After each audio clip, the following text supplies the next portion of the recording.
Hi, welcome or welcome back to Books and Bocadillos. My name is Maria Andrea, and I am back for a week in review video. It's been a little while. Um, I'll tell you all about it. I usually start these week in review videos with highs and lows. So for highs, I'm feeling better. I'd been sick, but I am feeling better now, and so that's a high. Um, the BookTube prize, that is done, and the announcements are finally made. And I'm really excited because the book that I was rooting for won. I was judging this year for the very first time for the BookTube prize, and my pick to win was Challenger. And it won, and I am so happy for that. It was such a good book. I am a child of the 80s, 80s and 90s. So when I first came to the United States as a young immigrant child, I actually went to a school that was named after Krista McAuliffe. And every single year since the Challenger, we would watch the infamous video and actually watch the whole thing happen year after year. I just I grew with it as such a big part of my education and my childhood memories, um, that when I was reading the book, my heart was just, I was so enthralled and so into the story. I felt it was so well written, um, so well documented. I did not know a lot of the things that the book kind of like opens a curtain to, and you get to see a lot of the behind the scenes of what was going on. Um, So yeah, I think that's the book that most um like had me gripped, and I just could not put it down, and I was so happy. So that was a huge um moment of excitement for me in the last week or so since I talked to you. Um so this week I have like a list of highs because I'm catching up. This last week, my husband and I were on a walk, and a neighbor drove up to us and said, "We found a dog. It almost got run over. We let it in to our car, and now I can't take it home. I need like help finding who the dog belongs to." So my husband and I ended up taking the dog in, and I started a campaign looking for who potentially is the home, like where does this dog need to go? And within 24 hours, we had figured it out. And we had a little bit of a doggy hotel, but that was such a great, like, a great story because we were able to find this dog his home, and um, made me feel really happy to see him reunite with his family. Um, Another thing that happened this week that I was really excited, it was like a bucket list item. I've always wanted to learn to make pancit. If you know, if you know me, you've been here on my channel, you know that I love the Tita Rossi Kitchen Mystery series that I have right here. Anyway, I love these books because they are so cozy and foodie. And the recipes in the back of these stories are so good. And I hadn't made the pancit recipe, but I really wanted to learn to make vegan pancit, and I learned. I found someone who does cooking classes, and I was able to get a free cooking class on how to make pancit, and feel like I could check that off my bucket list. And now I feel, excuse me, a lot more confident with making pancit a part of my like weeknight routine, and a little bit of like musical excitement. I am so thrilled about Bad Bunny being the halftime show at the Super Bowl. I am a Bad Bunny fan. I am a fan, and I have a feeling that by the end of um, the halftime show, I am going to be a stan because, gosh, if the the amount of times that I've had to like listen to someone on cable news go off on Bad Bunny just makes me want to defend him all the much more because I think he is a great artist. So I'm thrilled for him, and I'm thrilled for me to see him on stage. Like, if anything, if our team doesn't win, doesn't make it to the Super Bowl, it would be still great to watch it to have that to look forward to. So I'm super excited. And Taylor Swift released her new album, and I just downloaded it and then starting to listen to it. I'm a little late getting on with it, but I am so excited. It sounds so good. Um, so yeah, that's been all like the good stuff um, regarding like just books and media and music and stuff like that. Lows. So the first low that came to mind is I tried to make pizza and it was a huge fail. I don't know what I did wrong. I really don't. I used a recipe I've used before and loved before. I don't know if it was a problem with the crust. I purchased the crust. Um, it rolled out pretty easily. I didn't have any troubles with it rolling out and like laying it out, pre-cooking it, but it just didn't work. It didn't like rise. So I don't know. Maybe I got a faulty dough. I have no idea. But that was kind of a bummer because I had hoped to like make pizza, and there's something about homemade pizza that's just really satisfying. And then record a video and kind of like get my night going and my nighttime routine like, done earlier. But that was a fail. We ended up going out to eat pizza because I had already been like, I want pizza. And so then it just kind of set me back. But anyway, that was a bit of a low today. And in terms of reading, I have to say Solito has been a low, but it's such a good book. I started Solito. I've been putting it off. I've been putting Solito off since it came out because I just cannot. It's been such a rough time with stuff like immigration stuff, and I am an immigrant. Um, I belong to a family of immigrants, and I am a social worker, and I've worked with immigrants and refugees, and we all have a story. And I, um, I've worked with unaccompanied minors, and I've heard the stories of countless children who travel from South and Central America through Mexico to the United States. And because I've heard so many stories, and a lot of the times, a lot of pretty much across the board, a lot of trauma happens to these children. I've been putting this off because I just felt like I needed to have like the right frame of mind, and I kept pushing it and pushing it and pushing it. And I'm in this book club with Malinda from A Web of Stories. She has a book club that's online, and I I did not vote for Solito because I was like, I don't think I can handle it right now.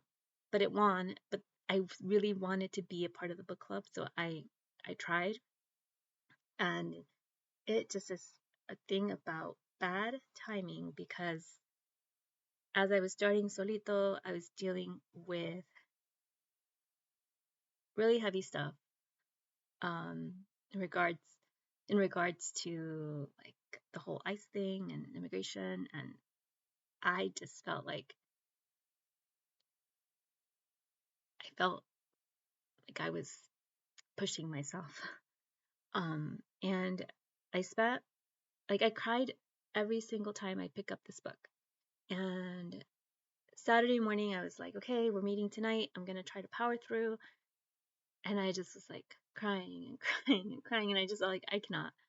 I'm going to finish it. I'm going to probably finish it in the next week. I'm going to continue to listen to the audiobook. The audiobook is amazing. I'm listening to it in Spanish, so I'm listening to the Spanish audiobook, um, written and narrated by the author Javier Zamora, and he is a poet, and the way that he narrates is so poetic, and I love it. I know I'm about like 40% into the book. I know this is a 5-star read for me.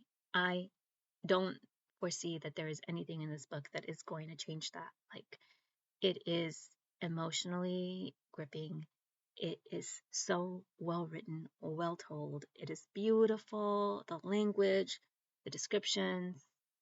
Oh, like I feel like I am right there with our narrator. This is a memoir, so it's like not. I was gonna say protagonist, but no, like this is him, his life, his immigration story, and I feel like I know this little boy, and I'm right there with him, and uh, uh, it's just it's going to continue to like clear out my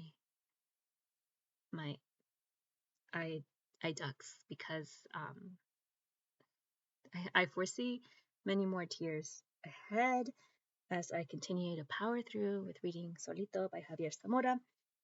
So that's been like a low, like emotionally, because I feel like I'm really, really, really pushing it. And typically I wouldn't do this to myself, but it was for a book club and I really want to read, I do really want to read the book too. So, but I didn't want to read it yet, but I just need to work things out in my head and in my heart and just, it'll be okay. It'll be okay.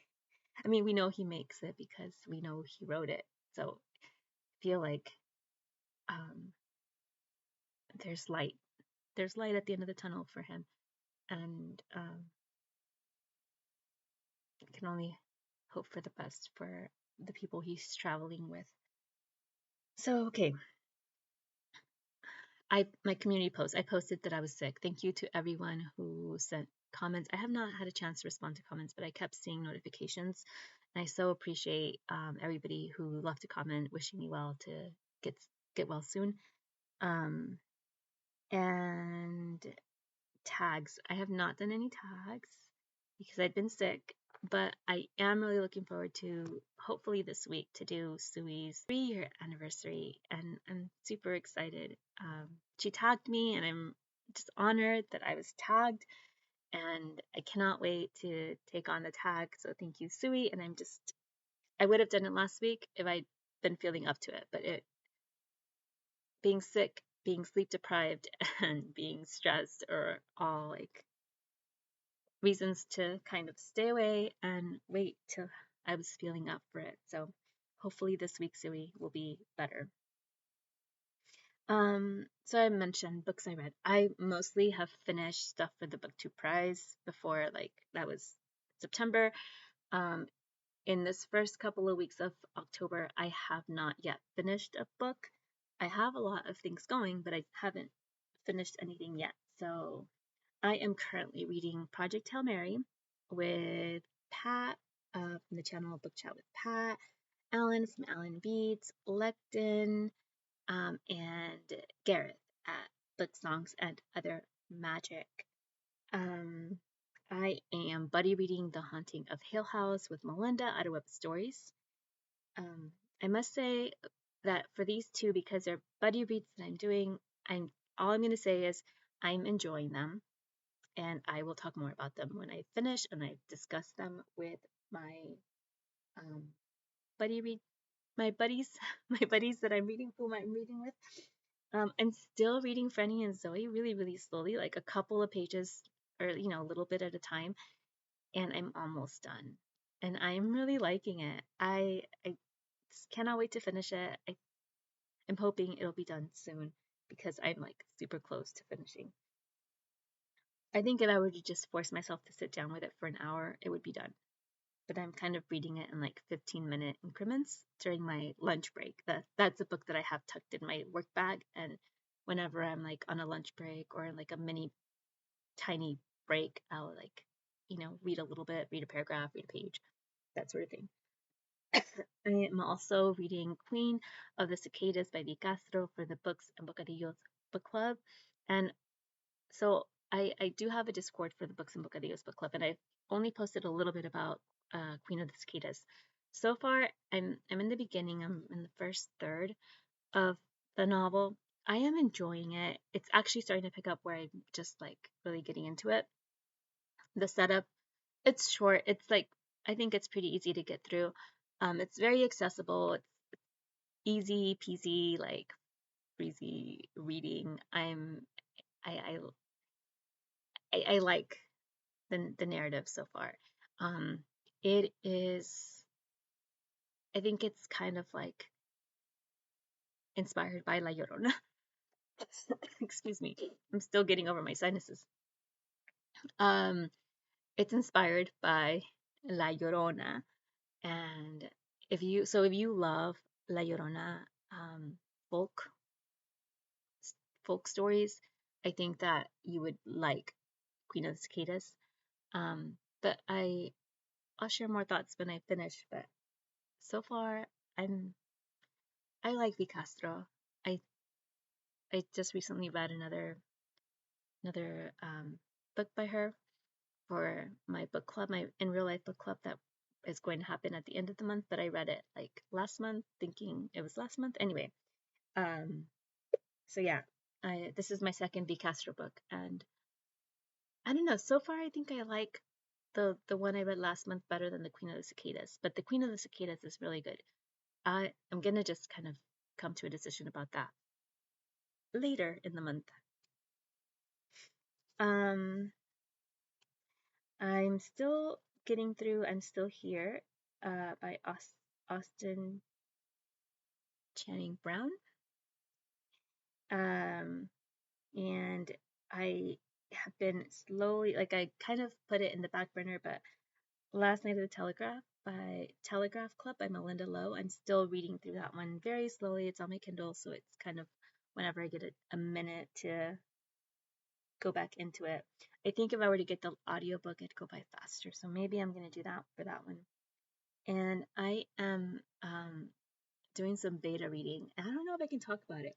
So I can't say very much because I don't know if I'm allowed to say much, but I'm really excited. I'm really enjoying just reading a book that has not yet been published, but it's a lot of fun, and I think um, it's exciting to be a part of something that is like, getting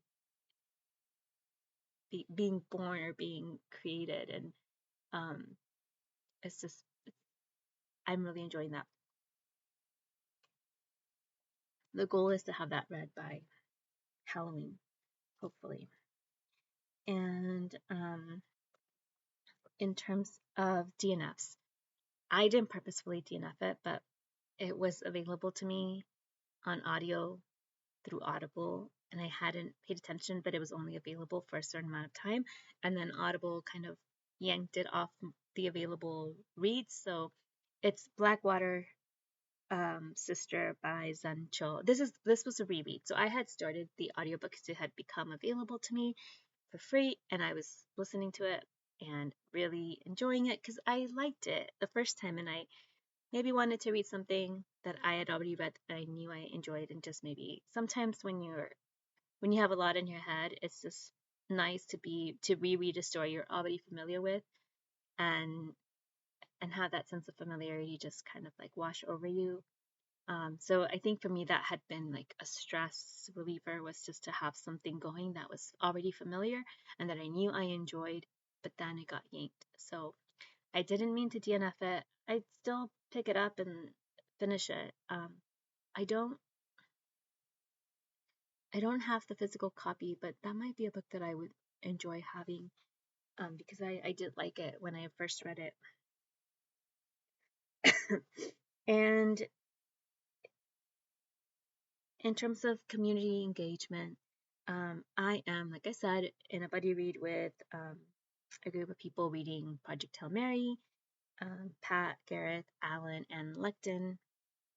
I am buddy reading with Malinda to Web Stories, And I am also excited to be soon to be buddy reading Ramona with Zooey at Zooey's Book Banter. That should be a lot of fun to finally read Ramona. I have a feeling it's going to be really good. It's going to be one of those like old classic gems that, um, like, that's my hope. And my hope is that it's an old classic kind of, I don't know, maybe like, it feels like it's like historical romance. And I'm feeling like that might be a good thing to start soon. Um, Other things that I'm looking forward to. I am actually co-hosting a silent reading party with my friend Marty, who owns her own indie bookstore, and I'm really looking forward to the silent reading party. It's this coming Friday, and I'm psyched. I'm going to be making my all-time favorite cookies. Um, and I think the books that I'm taking with me to the silent reading party are books that I started last year and I haven't finished. These are seasonal reads that I started and didn't finish in the season, and I left them to be finished. So I have Los Monstruos by it's Felice and the Wailing Woman by Diana Lopez. So I mentioned I read a book by V. Castro that it's also like a La Llorona trope. The book I'm currently reading by V. Castro is also La Llorona trope, and this is another. This is like a middle grade La Llorona trope book. It's about the Wailing Woman, who is La Llorona.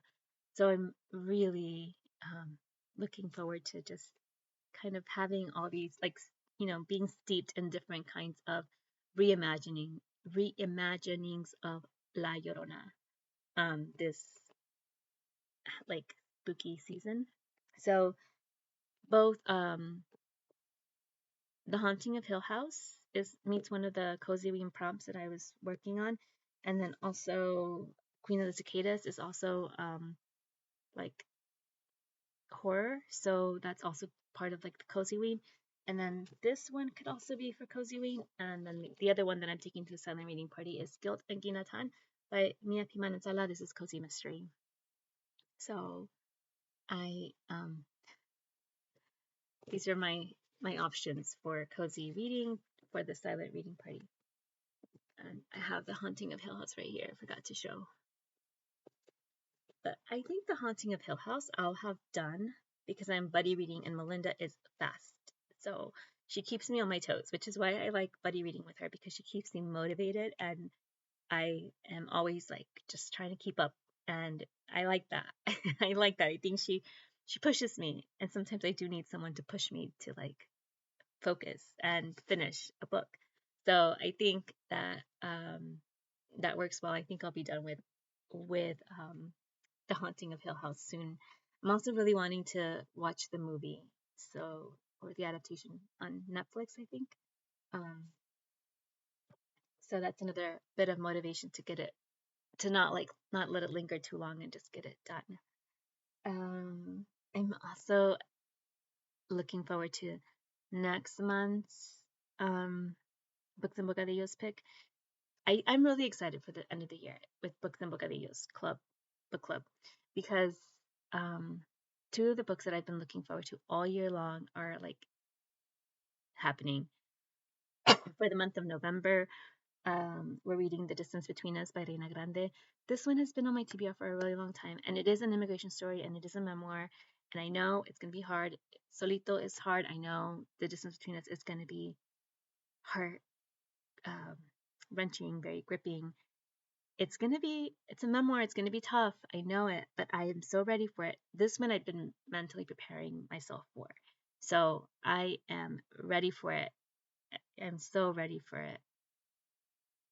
Um, Also, well, it's still a ways away. In December, the Books and Bocadillos book club pick is When We Were Widows by Annette Chavez Macias. And Annette Chavez Macias has been a recent like author that I've discovered this year, and I've loved. I mean, I'd heard about her and had been like following her, and like, you know, her books have been on my radar for quite a while.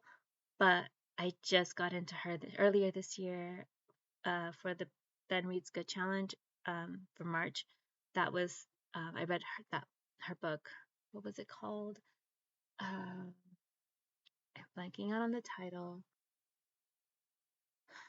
but I really liked it. It was the one that had 15 letters, the title that had 15 letters. And I'll have to put a picture of it. But that book was so good. So, so good. And so now I want to read everything by her. And I'm just so excited to read When We Were Widows in December. But that's still a ways away. Um, I'm also looking forward to a new project. So I was hanging out at my friend's bookstore last week, and she was telling me that one of our friends, one of the people in our book club, had ordered a copy of 1984 because they hadn't read 1984. And so she ordered some copies, and she was saying, she was expecting him to stop by to pick up his copy of 1984. And I said to her, like, oh, I think I am going to take a copy as well because I need to make that right, that wrong right, like right that wrong. When I was a senior in high school, I was supposed to read 1984 over the summer before my senior year. We were assigned Brave New World and 1984. I read Brave New World and I didn't make it to 1984, so I ended up reading the Cliffs Notes. When I took the exam, I got a D, and I know my teacher could tell I didn't do my homework, my assigned reading, and yeah, it I need to fix that. So I got myself a copy of 1984, and I was telling my friend, sorry, I dropped some stickers. So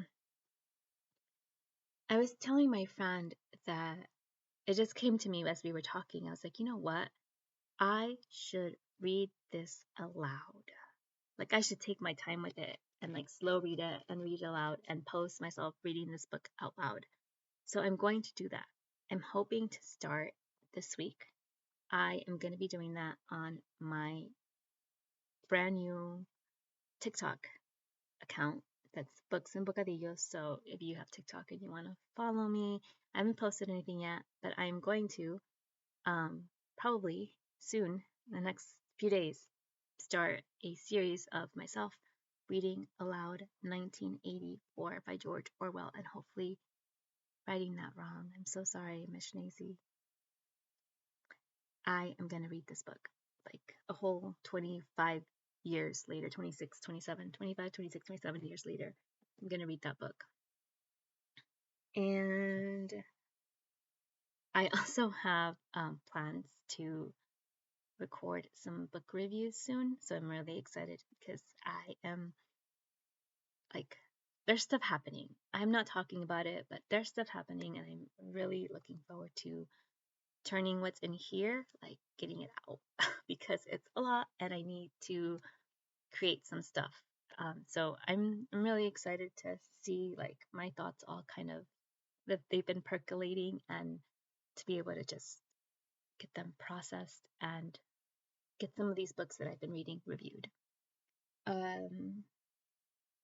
And I'm also thinking I'm going to bring back my cookbook corner, so the return of cookbook corner on my channel. I've recently hauled a few cookbooks and I want to share them and talk about them. And it's that time of year. So the fall is really when I do a lot of cooking and baking. It's already starting this week with baking cookies for the silent reading party. And then I, learn a new recipe. I learned to make bansit. I I foresee that I'm going to be cooking a lot more. Um, I yeah, it's Dia de los Muertos is coming up, so I'm gonna start putting my menu together pretty soon. I probably need to do that in the next week or so. So there's a lot of stuff that I need to do in terms of recipes and cookbooks. So I might be bringing that back soon. Now, podcasts. I haven't talked about a podcast because it's just been kind of depressing. Most of the podcasts that I've been listening to are politics related. So like I listen to a lot of Assembly Required with Stacey Abrams. Ezra Klein, The Daily, a lot of New York Times, Latino USA is a favorite, like constantly. NPR, a bunch of NPR podcasts. But I found my way back to a podcast that I mentioned here before that I really enjoyed, and that's Stars and Stars with Isa. It's so fun. I really like Isa, and I like that podcast. So I've gone back and catching up and uh, hearing her talk about the stars, like stuff that feels so out of our reach, but also so like mystical and relatable. Like I can't say I'm neither a skeptic nor a like full like believer. Like I'm not constantly reading horoscopes or like any of that. But I like how distant and mystical and yet close and relatable this all of this feels, like the whole world of the stars and astrology and things like that. So it's been a fun podcast to listen to because it kind of makes it feel like there's a purpose that we don't know, and there's mystical magical things that happen that feel very like what's the word, like not tangible, but man, you can like sometimes really feel it. So I'm enjoying getting back into that podcast. And I have to share that I'm on Substack, and in Otter News on Substack, like if you're on Substack, are you following In Otter News? That Substack subscription is amazing. Like it is I think it's my daily dose of like pure delight every single day. So I highly recommend if you need a bit of delight in your life. So for a recipe, two things. Okay, I started going to Quaker meetings. And so today was my second time joining a Quaker meeting. And after the Quaker meeting, we have a potluck. And today I made pancakes for my friends at the Quaker meeting. So they were a hit. And it's a recipe in this cookbook. I've mentioned it before on my channel. I think I've maybe even posted the recipe before, but it's the Siete table by the Garza family. It's vegan, it's gluten-free. It is so good. They were a hit. Everybody was really into them. One person actually asked me for the recipe, so I'm going to be creating a recipe for her and sending that to her.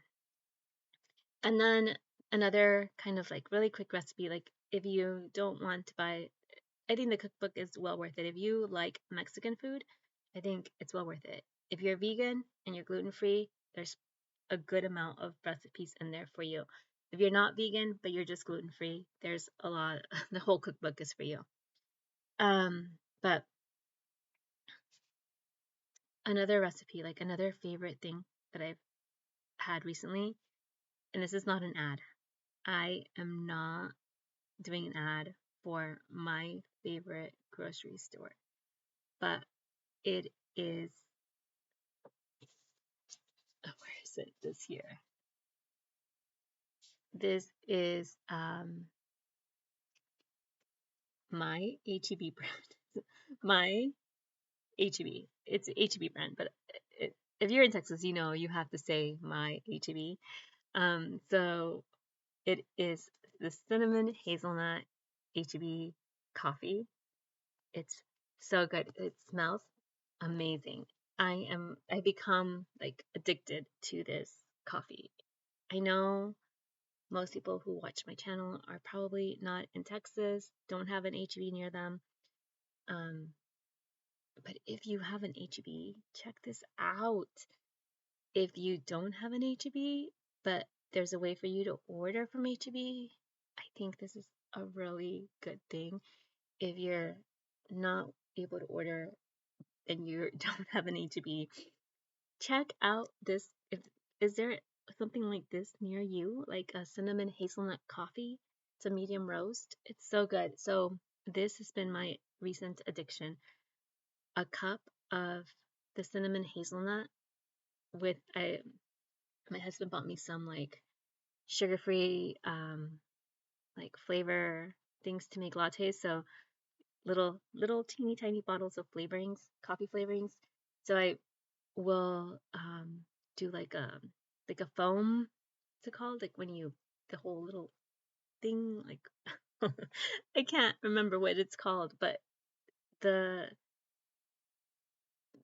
the thing that creates foam. I have to put that in here because I don't remember the name what it's called, but the little tool that you like it's a little whisk and it like whisks whips like or whisks milk to create foam. So in the milk, I will my go-to is almond milk, but whatever milk you like. Um, I add just a little bit of the vanilla and a little bit of the hazelnut flavorings, and then pour that over the coffee. It's so good, so good. That's been my weaknesses and my delight in like morning routines. Also, I've been sleep deprived this week, so I've had to like I've had to take um, coffee to keep myself going because I am still catching up on my sleep. And that's all that I have to share for now. Thank you so much for watching. I hope to be back again soon. Hasta la próxima.